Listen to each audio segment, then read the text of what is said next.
एक गृहस्थ भक्त अपनी जीविका का आधा भाग घर में 2 दिन के खर्च के लिए पत्नी को देकर अपने गुरुदेव के पास गया।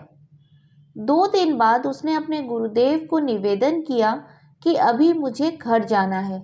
मैं धर्म पत्नी को 2 ही दिन का घर खर्च दे पाया था। घर खर्च खत्म होने पर मेरी पत्नी व बच्चे कहाँ से खाएंगे?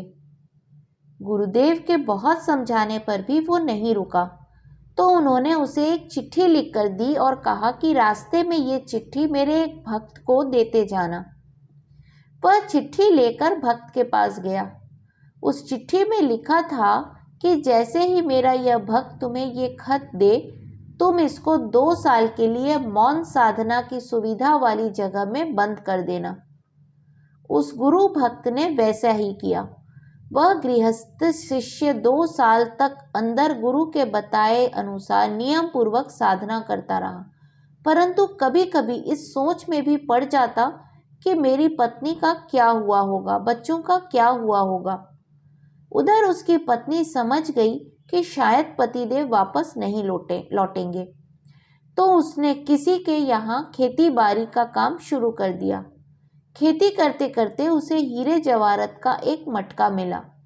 उसने ईमानदारी से वह मटका खेत के मालिक को दे दिया। उसकी ईमानदारी से खुश होकर खेत के मालिक ने उसके लिए एक अच्छा मकान बनवा दिया। वह आजीविका हेतु जमीन जायदाद भी दे दी। अब वह अपनी जमीन पर खेती करके खुशहाल जीवन व्यतीत करने लगी। जब वह शिष्य 2 साल बाद घर लौटा तो देखकर हैरान हो गया और मन ही मन गुरुदेव के करुणा कृपा के प्रति कृतज्ञता व्यक्त करने लगा कि सद्गुरु ने मुझे यहाँ अहंकार मुक्त कर दिया। मैं समझता था कि मैं नहीं कमा कर दूंगा तो मेरी पत्नी और बच्चों का क्या होगा। करने वाला तो सब परमात्मा है, लेकिन झूठे अहंकार के कारण मनुष्य समझता है कि मैं करने वाला हूँ। वह अपने गुरुदेव के पास पहुंचा और उनके चरणों में पड़ गया।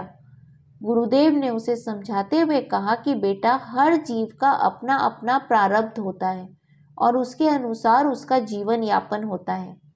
मैं भगवान के भजन में लग जाऊंगा तो मेरे घर वालों का क्या होगा? मैं सबका पालन पोषण करता हूँ, मेरे बाद उनका क्या होगा?